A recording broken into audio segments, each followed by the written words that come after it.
This is exactly how the Dodgers should look against the team with the worst record in baseball. Dominant on the mound, bats building comfortable leads, and an opportunity to chip away at the division race. That's the formula, and the Dodgers executed it to perfection.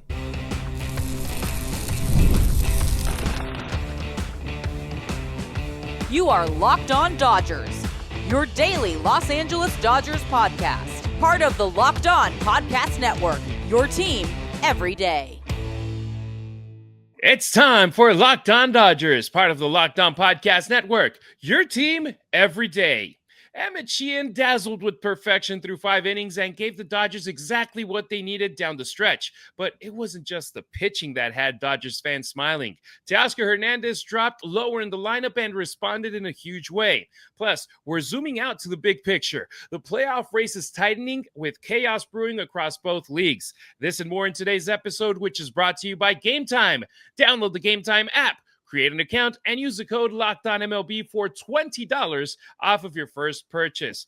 He's Travis Rogers. I'm Harry Ruiz, two guys who talk sports for a living and bleed Dodger blue for life. You can get more Travis on 710 ESPN LA or the ESPN LA app from 3 to 6 p.m. with the Travis and DeMarco Show. As for me, I'm the Spanish play-by-play broadcaster for the USC Football Trojans and the Las Vegas Raiders. But nothing beats jumping on the mic every weekday morning and diving deep into what I love most, talking Dodger baseball with you. And we want you to be a part of our show. Hit us up on the Locked On Dodgers listener line, 279-3-LOCKED or 279-356-2533. You can either leave us a voicemail or a text, and you might end up featured in our show. I guess we're going to get a little bit more positive reactions from the folks that tune in because it has been a way better last 3 days, Travis, after coming off of a 5-game losing streak. Yeah, I thought that last night against the Rockies was the first time they looked like the Dodgers in a really long time. You know, I know they beat the Rockies the night before, that they had escaped Baltimore with the last win, but those were kind of skin of the teeth and just you got to have it sort of things. This is the first time I thought that they showed up with all of their weapons intact, where their best guys played like their best guys. Some of their supporting guys chipped in a meaningful way, and they got a terrific starting pitching performance. They really looked like themselves. It was refreshing to see, and certainly right on time. We're going to dive deep into the win and what went into getting that dub. But first, we're going to lead off scoreboard watching. Good news. The Padres lost 4-2 against Cincinnati. The Dodgers now their lead in the NL West is 2 games. Plus the tiebreaker, which that is huge. Bad news, the Phillies beat the Mets 9-3, 5th win in their last 5 games, and LA is still 4 games behind Philadelphia for the number 2 seed in the National League. All right, let's start with the headline. Dodgers 7, Rockies 2. 3rd straight win for LA, and once again, the story was the starting pitching. Emmett Sheehan went out there and looked absolutely electric. Perfect through 5 innings, 7 innings total, 3 hits allowed. It's the kind of outing you circle this late in the season because it shows not just what he can do, but what this Dodgers staff is all about. And Travis, less than a week ago, we were talking about Emmett being sent to the bullpen because the Dodgers had 2 days off in a 5-day span, but baseball's going to baseball. And look at him taking advantage of this opportunity. Yeah, he really did. You know, like you said, baseball will baseball. And one of the things baseball loves is weird numbers. And last night was the 60th anniversary of Sandy Koufax throwing a no-hitter, or excuse me, a perfect game. And all of a sudden through 5 innings, Emmett Sheehan had thrown a perfect game. And it was okay, we saw Yamamoto get really close as you can get without doing it. We saw Tyler Glasnow and Blake Trinan put something together that got pretty darn close before that hit in the 9th inning. And all of a sudden, here's Sheehan doing it all over again. And he looked like a guy who might not give up a hit. I mean, he was razor sharp. And I think you're right, Harry. And it's interesting. I'm thrilled that he was able to take advantage of getting back into the rotation and looking as good as he is. Good for him and good on him for being a pro and being able to fill in any role that they're going to ask him to do. I'll be honest, though. I was kind of intrigued by the idea of him in the bullpen. I think they're going to need some bullpen help. I don't think that that's any big secret. I know we'll talk about Kirby Yates in a little bit. You're gonna need somebody to get some outs later in the game. You don't need 6 starting pitchers. You don't need 5 starting pitchers in the postseason. Emmett Sheehan is very, very likely going to have to pitch out of the bullpen in the postseason, unless everything goes haywire and guys start dropping over the last 3 weeks or so. He's going to have to pitch in a role that he has not pitched in a lot, and whether or not he can go in back-to-back days, whether he can pitch 2 out of 3 days, these are some questions that I would like to have at least some rudimentary answers for. And again, I'm thrilled that he looked as good as he did last night, and he delivered a great performance. But I was hoping we could get a little bit of a flavor of what he was like out of the pen, and the Dodgers just haven't had a chance to do it, and we're running out of time. I think we can go back to get that feedback from when he was piggybacking off of Shohei Ohtani and be like, okay, that can be not our starting plan. That can be our plan for one game in every playoff series, or maybe even 2 if Shohei starts game 1. Have Shohei start the game, Emmett Sheehan piggybacks, and you ain't gonna need nothing else. But the way Sheehan pitches, that can be the way where it's like Shohei can take care of 5 innings, Sheehan 4, that's it. Let everything else for the rest. I know it's a different monster, though, coming out of the pen compared to starting a game, but I trust Emmett Sheehan more than I trust some of the guys in that bullpen right now. Yeah, I do too, but I don't know if you're going to go with a piggyback situation in the postseason more than you're going to go with a traditional, let's ride that starter until you have to go get him sort of deal. And that is not the same as knowing, hey, listen, you're coming into the game in the 4th inning, or you're coming into the game in the 5th inning. That is much more similar to a traditional starting role, as opposed to, hey, look, he's starting to get a little wobbly here. You got to go down to that pen and start firing, and you're going to be in the game in 10 minutes. That is a different deal than just knowing that even if I'm not pitching the 1st inning, I know when I'm coming in the game. I'm going to pitch at least, 2 or 3 innings. I'm going to pitch starting in the 5th inning. That's much closer to a starting mentality and a starting ramp up and getting ready to go. And, oh, by the way, okay, I need you in 10 minutes, get up, start firing. And, oh, by the way, I might not bring you in at all, or I might have you do it today and tomorrow or the day after that. And they just really haven't had a chance to kind of stretch him out like that. Doesn't mean he can't do it. I'm really curious. And I was just hopeful that he might be able to fill that role, because like you said, I agree with you on that they're going to need somebody that they're getting a little bit better down there. Maybe a little bit better down there. Vesia looked pretty good last night, but Sheehan was, it's hard. It feels weird to even say it because he was so good in a starting rotation, but unless something weird happens, he's not going to start a playoff game. He's just not going to. I don't think so at the moment. And here we are, less than 3 weeks from the end of the regular season. And the rotation is the backbone of this team right now, which it should be when you have the likes of Yamamoto, Glasnow, Snell, Ohtani, Kershaw, and we have to include Emmett Sheehan in the conversation. And you know what? That's exactly what you want in September. The bats can come and go, hot streaks, slumps, matchups, all of that. But if you can hand the ball every night to a guy who can dominate and keep you in games, that's the recipe for winning baseball, and that's what the Dodgers have in their hands right now. And Emmett Sheehan wasn't just good; he was very efficient. He was terrific. He was as good as you can. And I know it's the Rockies. I understand that, but he was razor sharp. And look, you win playoff games. You got to do 3 things really, really well. You got to have starting pitching, which it looks like they have. You got to hit home runs, which they do, and you need to have a good bullpen. Question mark. That's the last of the 3 things that you need in the postseason to have a really good shot. And maybe he can fill that role. I'm optimistic. He looked great last night. Absolutely. And let's say this, the pitching staff, the rotation, they're not just doing this in isolation where it's like, ooh, what a great start. Think about the last 5 games. 32 innings pitched, 11 hits, 5 earned runs, 7 walks. That's a 1.41 ERA. They're all giving you outings that set the tone. There are teams who have an ace, maybe a great 1-2 punch at the top of the rotation going into October. The Dodgers could legitimately right now, Travis, field 2 3-man rotations to pitch in the postseason who could go toe-to-toe with anyone's top 3 or 4 if they're able to keep it up. They suddenly become a nightmare matchup in October. They always have been, and especially now that their starting rotation looks the way that it does. And this is why I think of all the postseason teams that we've been talking about, and I know we're going to talk about the postseason races coming up here in a little bit, the Dodgers being in the wild card round is not the end of the world. I mean, you'd rather not do it than do it, clearly, but they're the one team that can pitch 3 guys in the wild card, because keep in mind, wild card ends and then 2 days later you start the DS. There's no downtime. So you've burned 3 of your guys that are not going to be available. That guy that pitched game 1 isn't available to pitch until game 2 or maybe even game 3 in the right situation. So most teams are like, all right, I get my best guy once in the series. The Dodgers, whoever is going to pitch games 4 and 5, they're going to be borderline aces. And at worst case scenario, you're throwing Clayton Kershaw out in one of those games if you have to. I still don't think they'll probably do that, but they may. And if they do, that's a pretty good option in and of itself. So the wild card should not scare the Dodgers the way it might some other teams.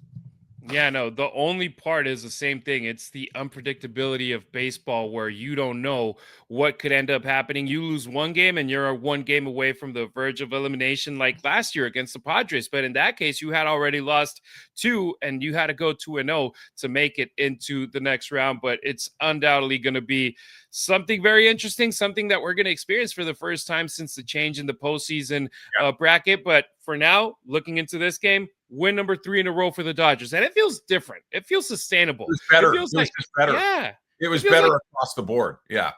It feels like the kind of run that could set the stage for something bigger. But there's always a but. Like you said, it was the Rockies who just lost the franchise high 105th time this season. And at the same time, this is the same team that beat LA twice 3 weeks ago. So we can't be complaining about, oh, we lost twice to the Rockies and now be like, oh, we just beat the Rockies. Yeah. I'm actually very happy that we beat the Rockies, that we took care of business against a team that we were supposed to take care of business. And by the way, in this game, Teo was dropped down to 6th in the order, the lowest he's been in weeks. And guess what? He thrived. Next on Locked On Dodgers, was this the spark both he and the Dodgers needed? Harry and I know a little bit of something about this. The NFL season is here, and FanDuel is making sure that you're ready for kickoff with a can't-miss offer. Because, check this out, right now, new customers, that could be you, new customers can bet just $5, and if your bet wins, you'll get $300 in bonus bets to use across the app however you would like to do it. I love using FanDuel because it fits however we like to bet, right? You like player props? FanDuel. You like building a same game parlay? FanDuel. You want to jump in live as the action unfolds? You get a little bit of a hunch? FanDuel. It does all of those things. It makes every game more exciting. So whether you're watching your team or you're just keeping an eye on your fantasy lineup, it is quick, it is easy, and it is the absolute best way to add just that little something extra to Sunday afternoons, Sunday evenings, Monday nights, wherever you want to play FanDuel. And of course, they got everything else. They got your baseball, your NBA, your NHL, your college football. They got you covered. So are you ready to play? Download the FanDuel app right now by visiting FanDuel.com to get started. That's FanDuel.com to place your first $5 bet. You've probably seen a million ads for hair growth products and thought, sure, like that actually works. There are so many products out there and it's hard to know which ones are actually going to do anything. That's why you should give Nutrafol a closer look. Nutrafol is the #1 dermatologist recommended hair growth supplement brand, trusted by over 1.5 million people. And it's not just hype. This is a supplement clinically tested that targets the root causes of thinning and shedding with a proactive approach. And you can feel good about it knowing Nutrafol is NSF certified and backed by peer-reviewed studies. See thicker, stronger hair with less shedding in just 3 to 6 months with Nutrafol. For a limited time, Nutrafol is offering Locked On MLB listeners $10 off your first month subscription and free shipping when you go to Nutrafol.com and enter the promo code LOCKEDONMLB. That's Nutrafol.com, promo code LOCKEDONMLB. Thanks for making us your first listen wherever you may be tuning in, either on your favorite podcast app or our YouTube channel. Subscribe. That's completely free. You can also smash that notification bell so you never miss a beat. Full episodes, hot takes, breaking Dodgers news, and the Dodgers Postcast Show with Pete Fox live after the final out of every game. If it drops, you're on it. That's how you become an everydayer here on Locked On Dodgers. So let's talk about Teoscar. If Yeah. you've been watching closely, you know he's been struggling since about early August. The swing's been a little long. He's been chasing. Pitchers were clearly exploiting him. So Dave Roberts makes the decision to slot him 6th in the order. That's the lowest he's been in the month. Now, why? 2 reasons. First, you both had Max Muncy back in there, Will Smith back in there, guys who have proven they can produce in big spots. Second, Teo needed a little bit of a reset. Sometimes hitting lower in the lineup takes the pressure off. He just goes up, sees the ball, and hits it last night. That's exactly what the Dodgers needed, Travis. I think that this is what the rest of the National League and what arguably the rest of Major League Baseball is worried about. You're starting to see it. And I know that, we've been watching this team all season long, and we've been saying it probably more than once, like, okay, there it is. But this is really starting to feel like something for what you just said. Max Muncy is back, and he hasn't really impacted the game yet, but his presence is meaningful. Will Smith was back last night. He gets a double down the line in his first at-bat, so he looks pretty good along the way. It allows Teo to do less and to carry less of the weight and to be a supporting player, which I think he absolutely thrives in, as opposed to being a guy that, hey, I need you to protect Shohei Ohtani and Freddie Freeman and Mookie Betts. That's not what he is. He is the best version of a guy that hits 6th in your order, that can pop a home run or 2 like he did last night, and is the life of your team. I mean, one of the things that I thought that Teo was so good at last year and was so necessary to have on this team, he's the ultimate teammate. You can tell everybody on that team loves that guy. The Latin players, the white players, the Asian play. He goes through every group on that team, and he fits in with everybody.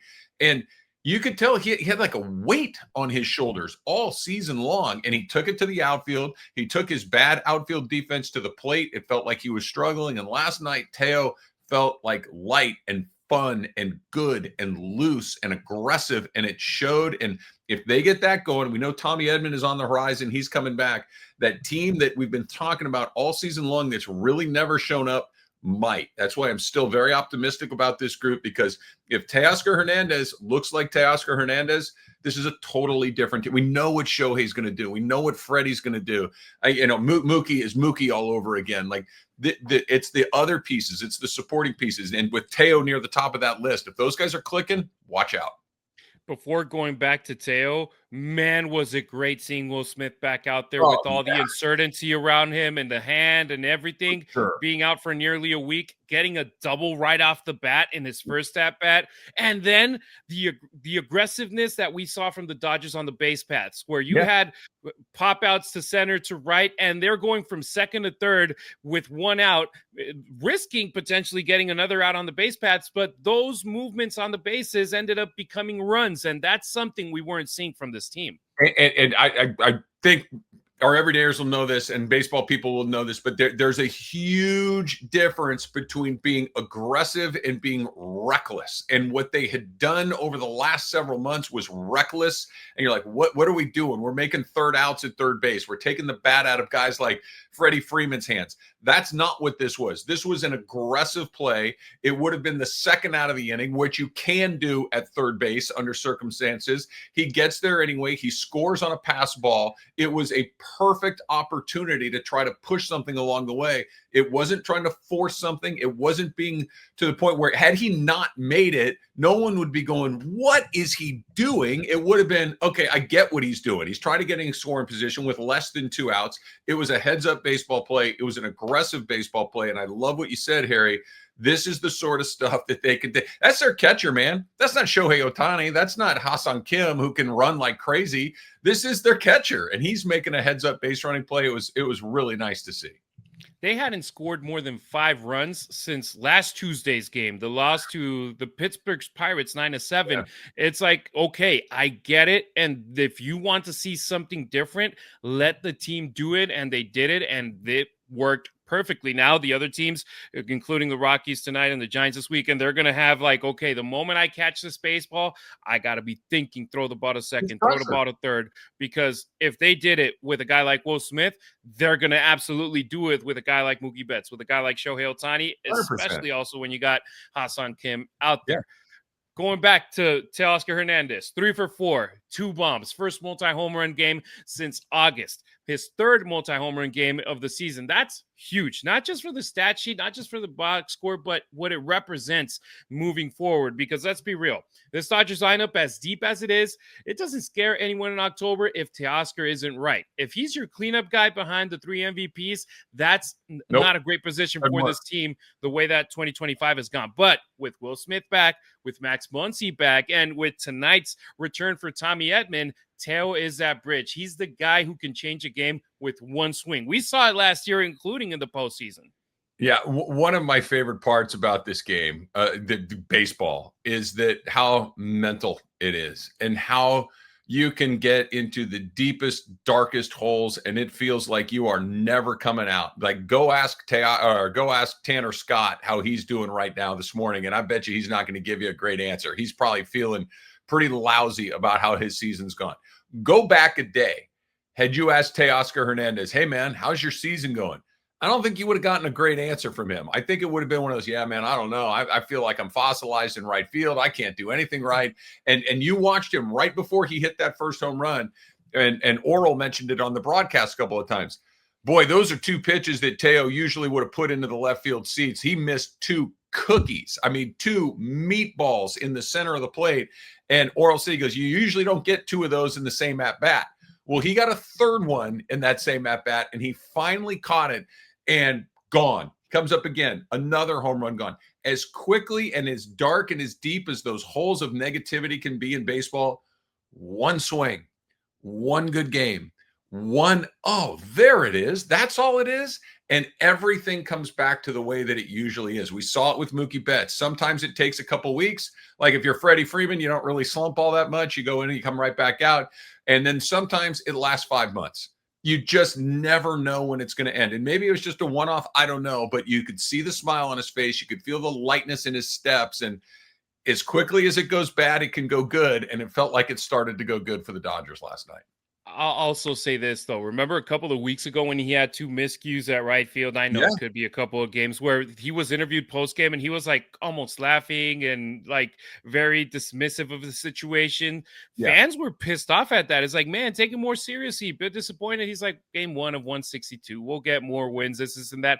Teo, he's very lighthearted. He knows what baseball is all about, and we might react one way to one loss. He knows that the Dodgers are still in the driver's seat, that they control their destiny, and that they could do bigger and better things the rest of the year. So seeing him locked in, seeing him drive that ball to all fields, seeing that swagger back, it definitely matters. The Dodgers need him, and if they want to not just win the division, but actually go deep in October, he's going to be a big contributor. They're going to need them all. They're going to need him. They're going to need Edman. They're going to need everybody that was a part of what they did a year ago to be a part of what they're doing this year as well. And Teo, Teo seemed to turn a corner last night. Hopefully he does it again today. Now, speaking of October, there's tight division races, wild card chaos everywhere. Baseball fans, this September might be the most fun we've had in years. Coming up on Locked On Dodgers, let's dive deep into the playoff picture. There's nothing like catching a baseball game live. The energy, the crowd, the chance to see your team in person. But actually getting the tickets, that's the tough part. Queues, login screens, surprise fees, it takes all the fun out of it. That's why I use Game Time, the app that gives the advantage back to fans. Game Time is fast, easy, and backed by the Game Time guarantee. You'll always get 100% authentic tickets, delivered on time, and at the best price. Plus, all fees are included, so the price you see is the price you pay. Honestly, it's faster, cheaper, and less stressful than any other way I've bought tickets. Download the Game Time app, create an account, and use the code LOCKEDONMLB for $20 off of your first purchase. Terms apply. Again, that's promo code LOCKEDONMLB for $20 off. Swipe, tap, ticket, go. Download Game Time today. Don't forget to follow Locked On Dodgers not only on YouTube, but on X, Instagram, and TikTok as well. You can find Travis on social media at Travis Rogers on X and Instagram. Meanwhile, I'm at Harry Ruiz on X, at Harry_Ruiz on Instagram, and at Harry Ruiz_ on TikTok. All right, let's zoom out and talk about the big picture because, yes, the Dodgers are in a battle with the Padres for the NL West. Just 2 games separate them right now, but that's not the only storyline. The Giants, yes, the rival Giants are still hanging around. They've won 13 out of their last 16. They're scoring over 7 runs per game in that span, number 1 in baseball.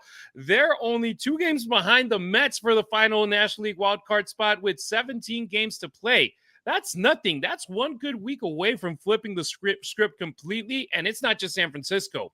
The Reds, the Diamondbacks, the Cardinals, they're all within 5 games. That's 4 teams basically in a mad dash for 1 or 2 spots in the postseason, and we're going to focus on the Giants because we play them this weekend in the Bay Area, and then they're coming over too. Yeah, and keep in mind, Harry, that what the most likely scenario as we sit here on September 10th, and again, this can obviously change, but the thing that if we started the playoffs today, the Dodgers would play the last wild card team. That might be the San Francisco Giants. You know, that those teams, like the Giants are the hottest team in baseball right now. The Mets are the coldest team in baseball right now. They're coming unglued at the worst possible time. So, you know, if the Dodgers can't catch the Phillies, and they're probably not going to, I mean, 4 games with only 17 or so games to play is a really tall order. So that's unlikely to happen. You want to keep an eye at the bottom of the wild card standings. And right now the Giants are coming fast. They have been really good. They're, like you said, they're scoring runs in bunches. And I think it cuts both ways. I'm excited for the Dodgers to play the Giants. I want them to play against a good team. I want them to play against a team that has their full attention. I don't think Pittsburgh did. I don't think that Baltimore did. I'm not even sure that the Rockies did, although they might have because they were circling the drain a little bit right there. But I'm really excited about that. And, you know, if the Dodgers are the 3rd division winner, you're going to play that 3rd wild card team. And that is a big, big deal. Absolutely. And like I said, the Dodgers Giants this week, Can't wait. Dodgers Giants next week. And we were just talking about it weeks back where it was the Giants were a team with a losing record that had nothing to lose, that they were going to, when they were playing the Padres, it was almost like they were laying down and letting the Padres run them over and go and beat the Dodgers in the National League West. Now it feels like, okay, they really, really need these games, not just to be like, okay, we're ruining the Dodgers' future. We want to make it into the postseason as well in the first year with Buster Posey as the head honcho over there when it comes to the front office. So it's going to be very interesting. This rivalry game, I insist that when it comes to baseball, they're the only rival that I'm like, I absolutely despise this team when it comes to baseball. I like it better that they're playing the Giants when the Giants are playing for something as well. The team that has, to your point, the Dodger-Giant rivalry goes back to New York City, right? It goes back, you know, long before you and I were baseball fans. But I think it's a little more dangerous when one team has nothing to lose. I'm a little bit older than you, and I can remember Joe Morgan running through Candlestick Park with his fist in the air, hitting a home run off Terry Forster to knock the Dodgers out of the division title back in the 1980s. The Giants were a terrible team that year. Didn't matter. They just won the World Series basically because they stuck it in the Dodgers' ear. When they both have something to play for, and they're and in this case, they both have something to play for, it's a much more even playing field. The pressure is equal on both sides, and it comes down to who plays better and who's got better players. And I'll take the Dodgers all day long in a matchup that it's just a straight up, we both need to win this game. I love it. I absolutely love it. I want to play good teams. You get the Phillies coming up as well around the corner. That, you know, you got the Mariners on the back end. They're likely going to be in some sort of playoff situation as well. I like how this schedule. We didn't handle the bad teams. Let's play the good ones. Let's see how that goes. Absolutely. And I was going to say, let's add the Giants to scoreboard watching time. But after tonight, the Dodgers, they're going to play the Giants in 7 out of their next 10 games. I know.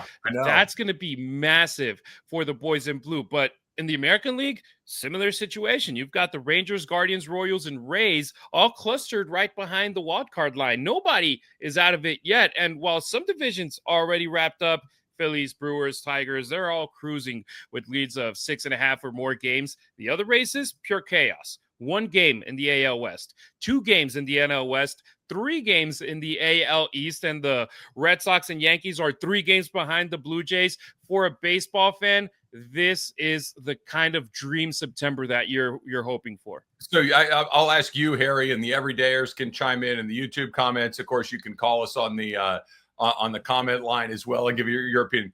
Do you like, because these division races that we're talking about, they're great, right? They're great.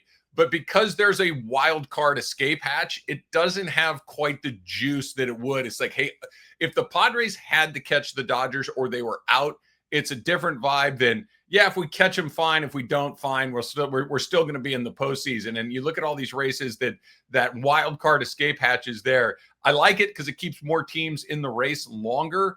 But there was something about it, man. You either got in by this or you didn't, or maybe there was one wild card. Now there's so many seats at the table that final couple of weeks in September doesn't have quite the same, except for at the bottom of the wild card race where it's not you're either in or you're out. It's where are you going to get seated?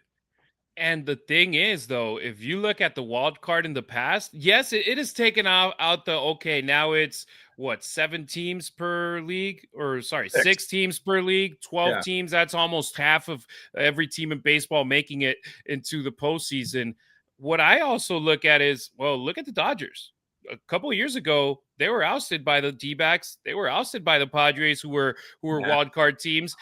In total, in 12, and since the new wild card came to be, there's been 12 wild card teams in the National League. 8 of them end up winning in the next round, and it's like, ooh, man, that's risky for the divisional champs who make it directly and get some rest. And we've always been kidding until the Dodgers won the World Series last year. It's like, well, maybe we need to be in the wild card to avoid getting that extra rest. But it just makes everything more fun, and we can't just focus on the Dodgers. It's like, hey, look at what's going on over there at the AL East. You know that the Yankees and Red Sox, they're pissed off that the Blue Jays are on top of them, and they want to make it to the postseason. You look over at all the other division races, and it's just better. It's a lot of fun. And you ask any of these managers of the 30 teams, would you rather have to win 11 games to win the World Series, or do you want to have to win 13? They'd all say 11. So you still want to be in one of those top 2 seeds. That being said, it's not that big of a deal, right? Like, we've seen teams come out of those wild card spots all the time and look pretty good. And this kind of goes back to what we were saying a minute ago. The Dodgers are probably better constructed to come through the wild card than just about anybody because of their starting pitching. Absolutely. And for the Dodgers, it's simple right now. Keep stacking wins, keep winning on the rotation, and get guys like Teoscar hot at the right time. Do that, and you not only are going to take the division from San Diego, you might just enter October as the most dangerous team in the National League. All right, that'll do it for today's show. From Travis and I, thanks for making Locked On Dodgers your first listen. If you're still craving more baseball talk, have the all-new Locked On MLB Game Night be your second listen. Every game, every night, all season long. Get local analysis on a national scale. Find it on Locked On MLB on YouTube or wherever you get your podcasts. And also, catch Pete Fox after every Dodgers game on our YouTube channel with his live postcast. We'll be back tomorrow as the Dodgers try to complete their sweep of the Rockies with Blake Snell on the bump and on what it feels like Shohei Ohtani's 1,000th bobblehead giveaway night this year. I think we should expect big games from both today, Travis. Blake Snell, Shohei Ohtani, I think these are their nights. These are the guys. These are the guys that are going to have to be there. I'm optimistic. Snell's a dog. Like, he's a dog. He'll go out there. He'll do his thing. Like, even when he's a little off, I don't worry about him. He's as competitive as they come. So I'm ready to go. Can't wait to see it. We appreciate you riding with us. Until next time, keep it real. Keep it Dodger Blue.